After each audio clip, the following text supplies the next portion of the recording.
Kunin mo na lahat ng pera ko. Huwag mo lang akong saktan. Wala ka nang magagawa. Akin ka.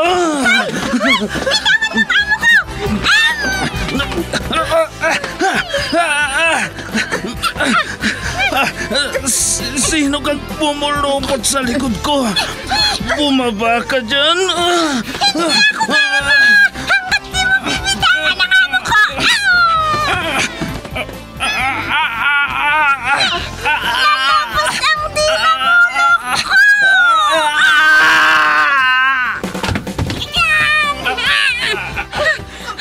Ayan! Natumba na siya, madam! Salamat, Pepita. Salamat. Super Pipita, ang balikbayan na OFW, survivor mula Iraq, palaban sa hirap at nakahandang magsakripisyo sa ikabubuti ng karamihan, kabilang sa mga naturingang bagong bayani ng bansa.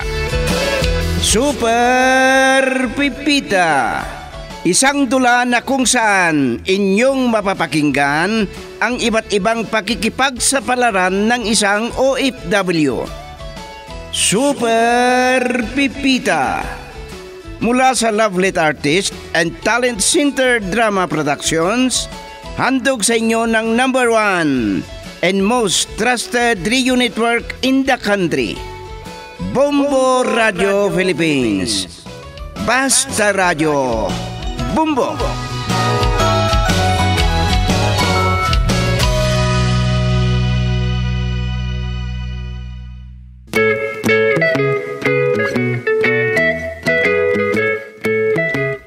Ang nakaraan, umuwing lasing si Steven sa kanilang bahay at nakaharang sa may pintuan si Pipita, kaya pinagalitan niya ito. Sa kanilang pagtatalo ni Carolina, naalala naman ang hindi pagpunta sa Amerika ni Steven. Bumalik sa sala si Pipita, subalit wala na si Don Steven na nakahiga sa sopa. Sa kabilang dako, tumawag si Nilma kay Carolina at napagkasunduan ng dalawa na kakain sila sa isang restaurant. Hindi nadatnan ni Steven si Carolina sa kanyang opisina. Nakatulog naman si Owen, kaya hindi niya nainom ang pinabiling alak kay Pipita.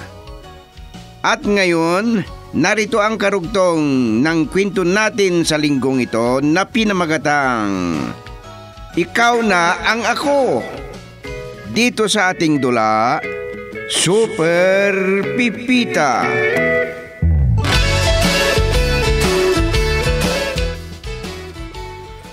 Kagabi pa sana kita gustong kausapin, Noel. Nakatulog ako sa kakahintay sa'yo. Anong oras ka na ba umuwi? Hindi ko rin alam, Mami. Hindi ko kasi naisuot yung relo ko. Yung cellphone ko naman, low ba? Tanungin nyo na lang si Ate Pipita. Muntik na daw kayong magbangga ng daddy mo. Sinisi ba naman ako, Mami? Nakalimutan mo na ba ang sinabi ko sa'yo? Sa susunod kasi, hinay-hinay lang ang pagmamaneho. Huwag kaskasero para malayo sa disgrasya. Ay, siya nga pala. Nagkita kami ni Nelma. Ano? Sa dinami-dami niyong makikitang babae, yun pa?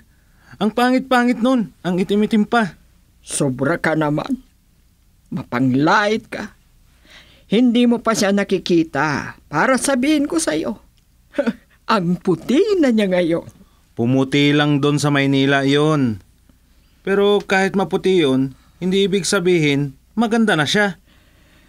Kung ganon na hindi ka interesado sa kanya, kalimutan mo na lang na may sinabi ako sa'yo.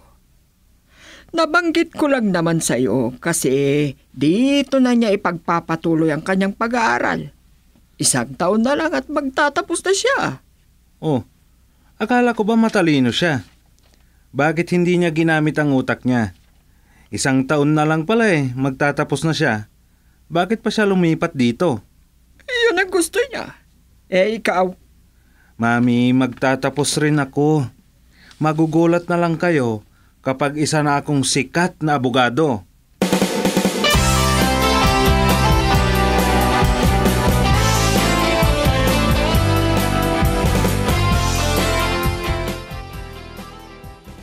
Alam mo, Ate Pipita, naiinis ako kay Mami. Ikinukumpara ako kay Nelma. Sino kasi ang Nilma na yan? Huwag kang mainis sa akin kasi nagtatanong lang ako ha. Hindi ko kasi kilala ang Nilma na sinasabi ninyo. Anak ng isang malapit na kaibigan ni Mami. At alam mo, naiinis si Mami sa akin kasi hindi daw ako matapos-tapos sa aking pag-aaral.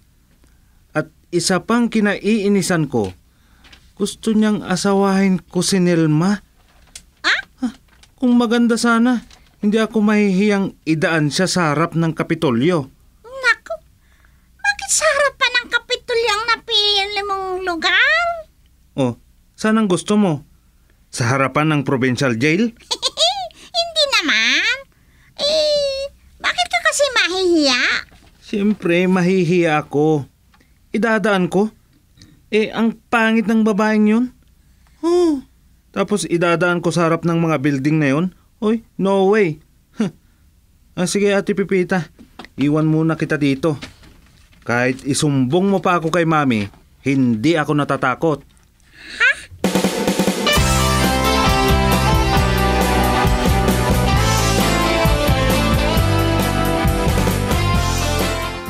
magsabi ka sa akin ng totoo, Pipita.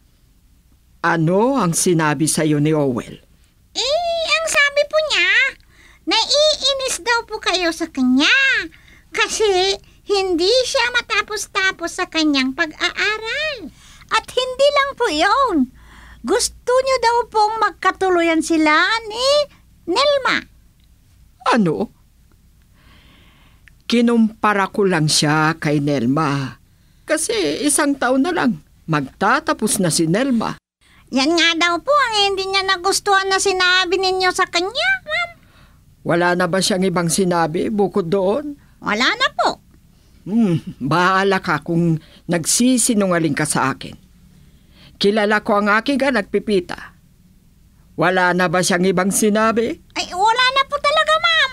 Yun lang po.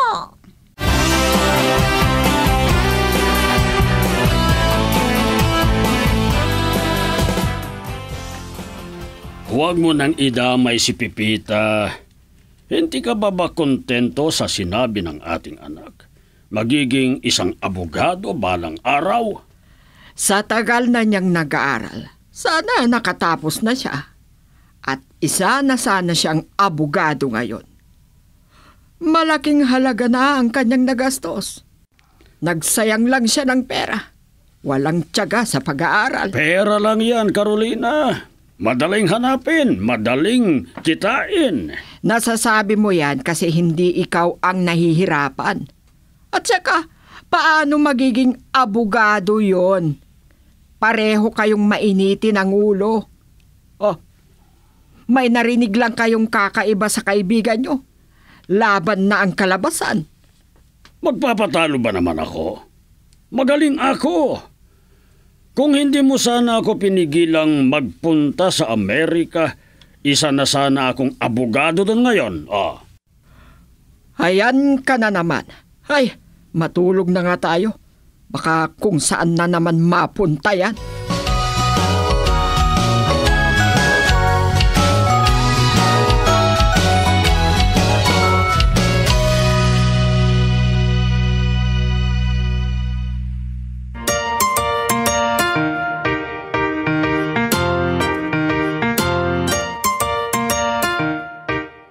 Si Nelma lang ang alam kong makakatulong sa akin. Lagi na lang pinipintasan ni Owel. Ewan ko lang sa oras na makita niya. Hayan. Nagriring ng kanyang cellphone. Tita? Ay, Nelma, pwede mo namang tutuhanin na tawagin mo akong Mami? Oo, hindi ako nagbibiro. O, di ba, sabi mo sa akin, gusto mong kumain dito sa bahay? Oh, sige. Kung may panahon ka, punta ka rito.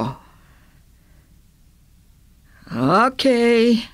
Bye. Isa pa ito. Pakipot pa. Kung tutusin, hindi naman siya maganda. Pumuti lang nung nasa Maynila na siya. Pero matalino.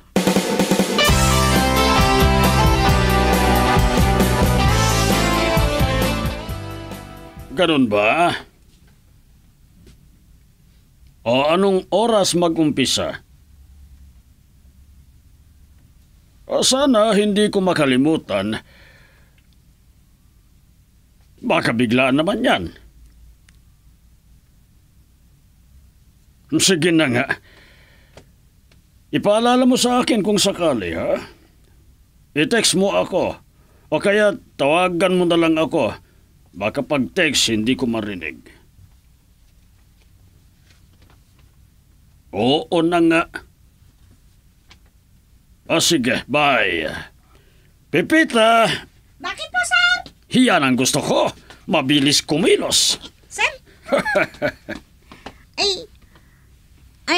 May ginagawa lang po naman kasi ako sa kusina, sir. May sasabihin po ba kayo sa akin? Hindi ako aalis ngayon. Alas 5 pa ng hapon ako lalabas. Alas 3 pa lang, ipaalala mo na sa akin, ha? Mahirap malate sa glassmate ko. Ha? Glassmate? Ano po yun, sir? Kung hindi mo alam, huwag ka nang magtanong. Siya nga pala, si Owell. Ay, hindi ko po namalayan na umalis, sir. Nakita ko lang po na nakabukas ang pinto. Pinabayaan niya. Mabuti na lang at nakaalis na si Carolina. Kung hindi, napagalitan ka na naman. Huwag mong kalimutan, ha, Pipita, yung sinabi ko sa'yo. Kasalanan mo kapag ako lang ang wala sa grupo naming magga-glassmate.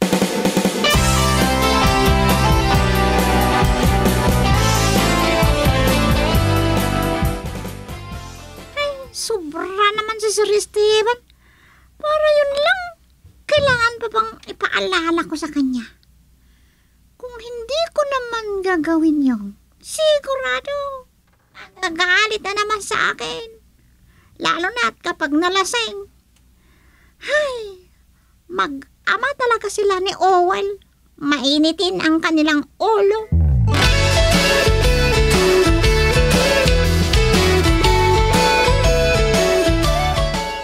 Isinama mo na sana ang daddy mo na pumunta dito sa opisina para tulungan niyo ako rito. Masama daw na magsabay ang mag-ama kung may pupuntuhan, Mami. Malapit daw sa disgrasya. Ang dami mong alam. Hindi totoo yung kasabihan na yan.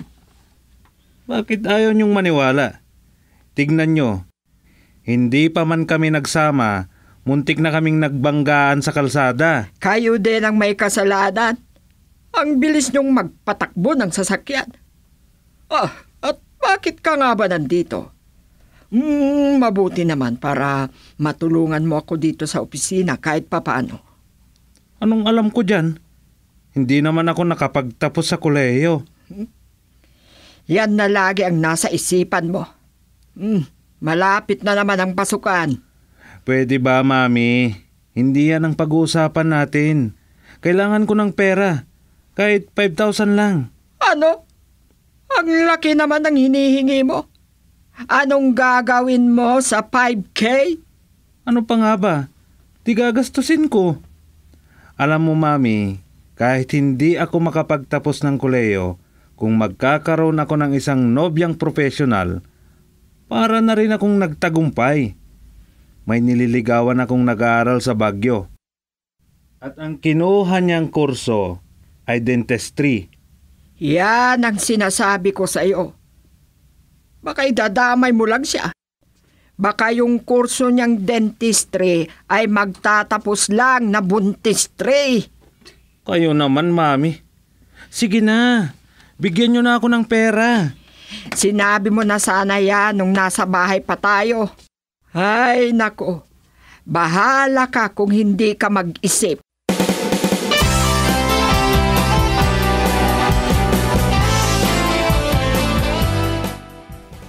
Hindi pala umalis ng bahay si Esteban. Kung wala kang gagawin dyan sa bahay, pumunta ka dito sa opisina ngayon at tulungan mo ako. Ay, madam! May narinig akong kausap ni sir sa cellphone kanina. Sino ang kausap niya? Hindi ko po alam, madam. Pero kinausap niya ako. Paalalahanan ko siya. Aalis daw po. Baka may magaganap na drinking session. At pagkatapos na malasing, mag-aaway-away sila na ayaw paawat. May sasabihin pa po kayo, madam? Makinig ka sa sasabihin ko. Alamin mo kung saan pumupunta ang Sir Esteban mo. Yun lang. Sige po, ma'am. Sige, Pipita. Bye.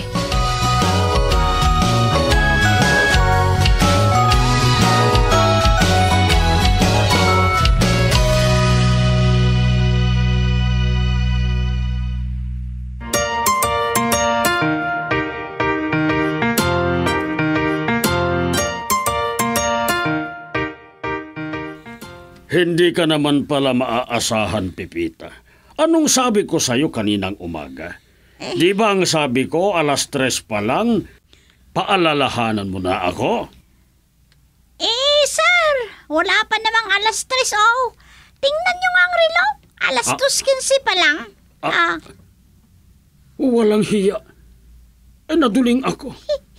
Yung cellphone ko sana at tinignan ko. Matutulog ulit ako. Sige po, sir. Gigisingin ko po kayo mamaya kapag 3:00 na ng hapon. Sumakit tuloy ang ulo ko. Babalik na lang ako sa kwarto. Ay, anong oras pa lang? Mamayang 5:00 pa ang labasan. Bakit hindi siya pwedeng malate sa kanyang pupuntahan?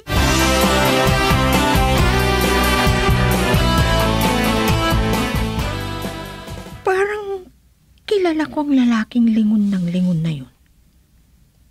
Ay, si Tito Esteban nga. Ay, malapitan nga. Ito ang mahirap. Pare-pareho ang style ng bahay ng magpipinsan na to. Sabay-sabay pa silang nagpatayo. Nagpapayabangan pa sila. Magandang araw po sa inyo, Tito Steve. Kilala mo ako, magandang dalaga. Kayo naman. Pumuti lang ako. Hindi nyo na ako nakilala. Naligaw po ba kayo? Ay, hindi ako naligaw. Nahilo lang. Saan ba ang bahay ni Milan? Yung pulang gate at kulay green ang pintura ng kanilang bahay. Tito, ako nga pala si Nelma. Nelma. Pasensya ka na. Hindi ko maalala. Sige, sa ibang araw na lang tayo mag-usap.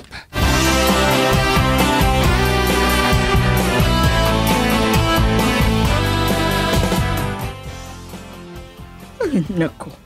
Ang Esteban na yun. Diyan siya magaling. Ay, nawala na naman.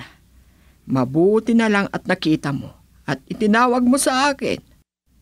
Ay, makakalimutin na kasi si Esteban. Ano? Hindi ka niya nakilala? Sa ganda at puti mong yan? At hindi ka pa niya pinansin? Paano ka naman niya kasi papansinin? Papunta na siya sa bahay ng kainuman niya. Hindi naman siguro malalasing yon. Tinawagan ko si Pipita kanina. Mag-5 nang umalis. Sa pagmamadali daw niya, muntik na daw niyang mabangga yung ambulansya na dumaan sa harap ng bahay namin. Oo, Nelma. Sige. Tapusin ko muna itong ginagawa ko. Pupunta ako dyan sa bahay niyo. Mabuti na lang at kapitbahay niyo yung pinuntahan niya. Nag-aalala kasi ako. Delikado pag nakainom siya.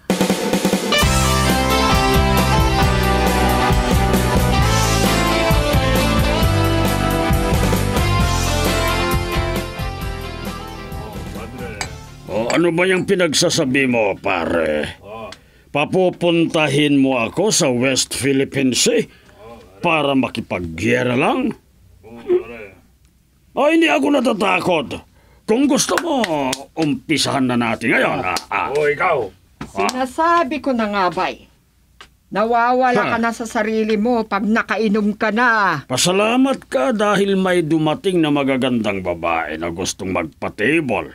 Kung hindi, may rambolan nang naganap dito. Mag-inapa yata sila. Ang swerte ko naman. Tumigil ka nga dyan. Hindi ka na nahiya sa mga kainuman mo. Hindi mo ako kilala na asawa mo.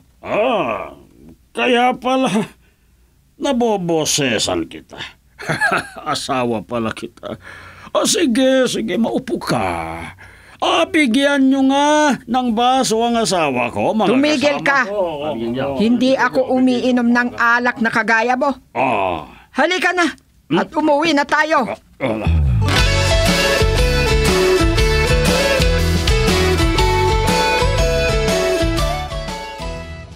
Halika na, Ate Pipita. Kumain ka na rin. Huwag mo nang hintayin si Daddy at si Mami. Sige, kumain ka lang dyan, Owel. Ayaw kong binabantayan mo kung kumakain. Halika na. Hindi ka pa ba gutom? Pagsisilbihan muna kita. Masarap itong ulam na niluto mo. Sana may alak.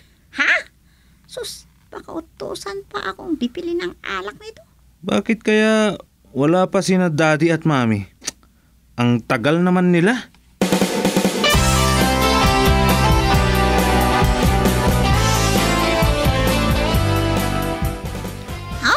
Maupo lang kayo, sir, madam. Ay, muntik na akong madapa ng dahil sa'yo, Esteban. Sobrang kalasingan mo. Hindi ka na nagtanda. Hindi ko nagustuhan ang ginawa mo doon, Carolina. Ang ganda ng usap-usapan namin. Sasabat-sabat ka pa. Ang magandang sinasabi mo. Nakikipag-away ka na. Gusto mo ba? Dalawa na lang tayo maglaban, ha? Sige, subukan mo akong kalabanin. Sige, saktan mo ako. Madam! Matapang ka lang pag nakainom ka. Pero kapag hindi, bukas na lang tayo mag-usap. Pipita, iwan na lang muna natin si Esteban dito sa salas. Sige po, ma'am. Sige, iwan nyo na ako dito. Lumayas kayo kung yan ang gusto nyo. Ay, talagang sobrang kalasingan. Bukas, makakalimutan din niya ang kanyang ginawa. Kung hindi ko lang iniisip na may pinag-aralan ako, pinatulan ko na itong taong ito.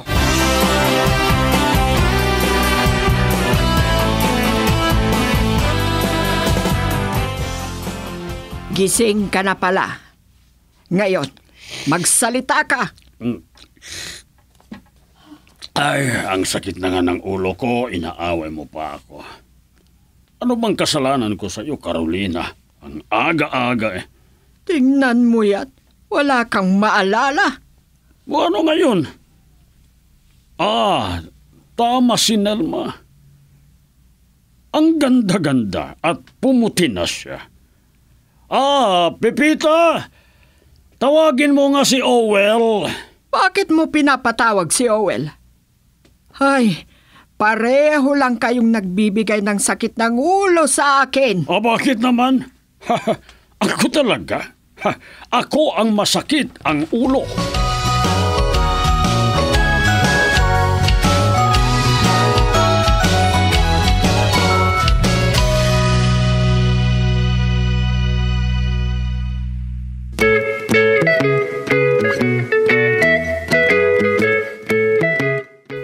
Mga giliw naming tagapakinig, pakinggan bukas ang karugtong ng kwento natin sa linggong ito na pinamagatang Ikaw na ang Ako. Dito sa ating dula, Super Pipita. Mula sa panulat ni Delfin Dumayas at direksyon Leti Astudillo Aquino. Mula sa Lovelet Artist and Talent Center Drama Productions, handog sa inyo ng #1 and most trusted radio network in the country, Bombo Radio Philippines. Basta Radio. Bumbo!